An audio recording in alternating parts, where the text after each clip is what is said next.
நான் பிளான்லாம் கரெக்டா தாங்க பண்ணிருக்கேன். இப்படி ஒர்க் பண்ணா அவுட்புட் எப்படி எடுக்க முடியும் அப்படின்றதுலாம் எனக்கு தெரியும். ஆனா என்னதான் பிரச்சனைனே தெரியல. இந்த ப்ராசஸ்ல அவ்வளோ டிலே ஆகுது. என்னால போக்கஸா ஒர்க் பண்ண முடியல. டிஸ்ட்ராக்ட் ஆயிட்டே இருக்கேன். மைண்ட் நான் சொல்றத சுத்தமா கேட்க மாட்டேங்குது அப்படின்னு யோசிச்சீங்கன்னா நல்லா தெரிஞ்சுக்கோங்க, உங்களுடைய மென்டல் ஹெல்த் ஸ்பாயில் ஆயிருக்குன்னு அர்த்தம். ஓகே, இப்ப என் மென்டல் ஹெல்த் ஸ்பாயில் ஆயிருக்குன்னு எனக்கே தெரியுது.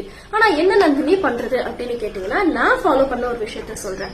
Gratitude journaling. இது ரொம்ப ஹெல்ப் பண்ணுங்க. ஏன்னா நம்மள பல பேர் லைஃப்ல என்ன நினைச்சிட்டு இருக்கோம்னா, நம்மளுக்கு கெட்டது மட்டும் தான் நடந்துட்டு இருக்கு, நல்லது கொஞ்சம் கூட நடக்கல அப்படின்ற மாதிரி நினைக்கிறோம். ஆனா அது உண்மையே கிடையாது. நீங்க இந்த கிராட்டிடியூட் ஜர்னலிங் ஃபாலோ பண்ணும்போது உங்களுக்கே தெரியும் எவ்வளவு ஒரு பிளஸ்டான லைஃப நம்ம வாழ்ந்துட்டு இருக்கோம்னு. சின்ன சின்ன விஷயங்களை கூட நீங்க அதுல மென்ஷன் பண்ணி எழுதலாம். உதாரணத்துக்கு இப்ப நான் என்னெல்லாம் தெரியுமா அதுல நோட் பண்ணுவேன்.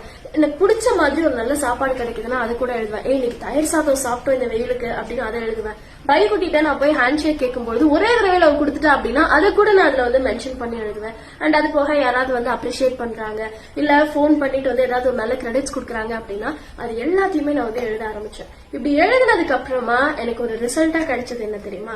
லைஃப்ல நம்மளுக்கு இவ்வளோ நல்லது நடக்குது, ஆனா அது எல்லாத்தையும் விட்டுட்டு சில்லறையா நடந்து அந்த கெட்டதுக்கெல்லாம் போக்கஸ் பண்ணி இப்படி டைமை வேஸ்ட் பண்ணிட்டோமே அப்படின்ற மாதிரி தோணுச்சு.